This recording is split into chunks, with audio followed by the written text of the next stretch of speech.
I go to Lexington Avenue, which is very bustling, busy, right? And I'll stand on the sidewalk in the December dark and drizzle. I don't know why, it's always drizzling in December, right? And I'll look up at the residential apartments, and I'll look in a bright, shining window on like the third, fourth floor. And I'll imagine in the spacious rooms of the rich, the capacious apartments of wealth, all is warmth, all is security. And behind that window, there are a couple of little kids, a little girl, maybe 13 years old. She's just come back for her dance lessons. And her little brother has been playing the violin. And it's a beautiful scene. Now they're in their pajamas and they're around the Christmas tree and they hear jingling. It's keys at the door. And who walks in? It's Daddy in his long black coat, and he's unbuttoning it from the chin down, and he's got in his hand a bag of goodies for the kids. The kids are jumping up and down, and he's got his hand deep in the pocket of his coat, coddling a little gift box with a piece of gold jewelry for his wife. And I'm standing on the corner of Lexington Avenue with my face up in the drizzle, right? Tears welling in my eyes, right? And it's not the drizzle, right? Because I've got my glasses on. My glasses are covered with this drizzle. I can't see a thing, but who needs to see anything because the whole thing's a fantasy out of my gray, lonely seascape that I've invented, and you know what's really going on upstairs. Christmas is the most hectic season of the year, yes? The matron of the house has 1 million presents to buy. She's got 1 million things to prepare for, parties, stupid office things. The kids are annoying the hell out of her. She just told them to shut up and leave her alone. They're crying. She's turned to the maidservant. She's chewing out the maidservant because she made the hors d'oeuvres too early, and now they're cold. And the maidservant is like speechless with mortification. And the children are now absolutely silent because they're appalled. They've just watched their mother abuse a working woman whom they love because she's the one who hangs out with the kids all the time and plays with them because she adores them because they're adorable. Meanwhile, Daddy, he's not home. He's spending late nights at the office with his new, young, blonde secretary.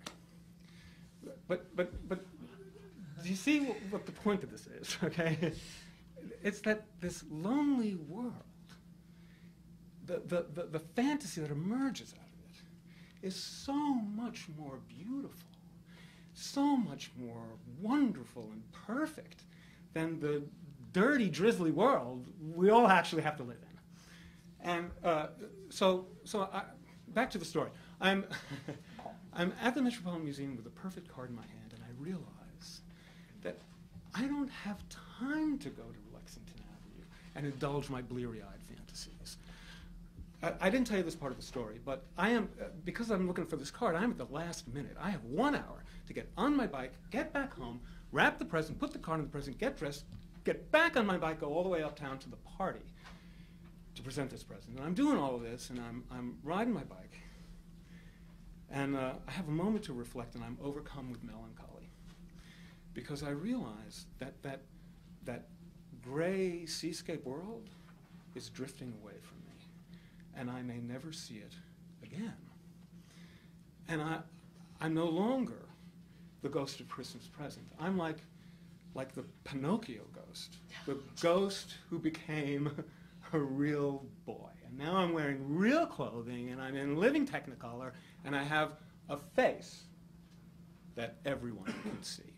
And that picture of Christmas, I can't appreciate it anymore because I've stepped into that picture. I'm one of those crazy shapes. And I don't even know what role I play in that crazy picture because I'm not the Russian nutcase who painted it. And and this was Christmas for many, many years until I eventually reached what the French so diplomatically call a certain age. I'm older than I look. Much, much older than I look. You know that you've reached a certain age when you look down the path and realize it's much, much shorter than that long, crooked path you just traveled. And although you always knew it had an end, all of a sudden, you think you can almost see it. And you begin to think, well, you know, what am I going to do with the little time that I have left? And if you're smart, you say, I'm going to, you know, be busy, I'm going to be engaged, I'm going to be involved in stuff. If you're a moron like me, you say, you take a step back and you say, I'm going to detach. And I'm going to, you know, read all the books that I missed reading. I'm going to learn all the things that I want to know before I leave this place. I'm going to spend time only with the people that I really care about, who reward me and whom I truly love. And so I sort of clomb back into my little boat, which, by the way, had drifted back to me. And I cut the mooring of this little navicella, and I started to drift back out to sea. And what comes drifting by as I am drifting out to sea but Christmas? So I stepped out this year into Christmas again to see what it looks like now. Well, gone are the matrons and their distinguished husbands, because they're at home shopping online, which is where they should be, you know, spare them a lot of heartache and spare the maidservant and the kids. But the streets are actually full of people, young couples, you know, these women wearing these tall black boots, you know, with like dark gray leg warmers on their very, very tight jeans, and their boyfriends also in very tight jeans, but wearing these like short, prim black coats.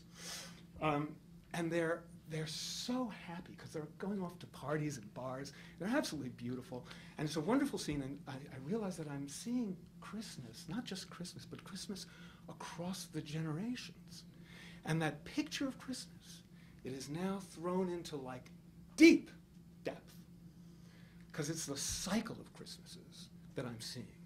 And that gray seascape begins to well up with loneliness as I realize that I'm not just excluded from Christmas, I'm excluded from the eternal return of Christmases forever.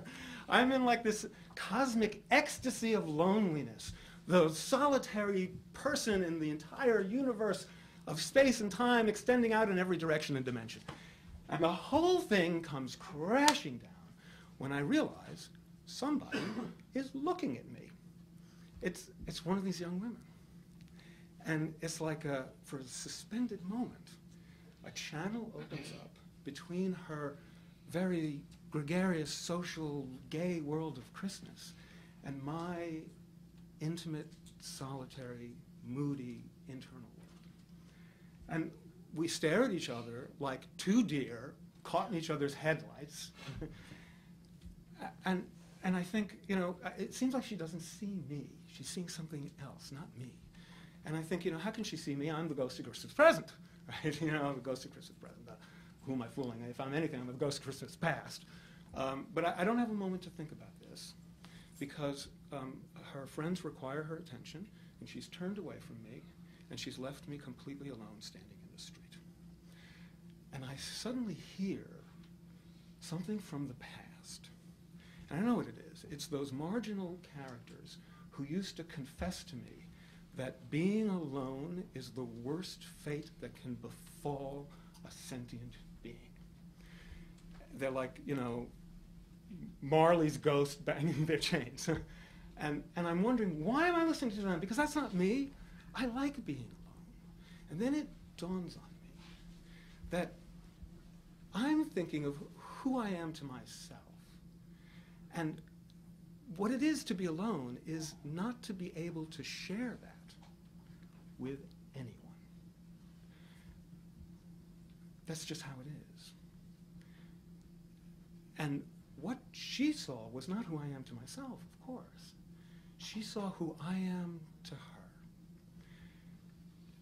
To her, this bright young thing with all her future ahead of her, what could I be?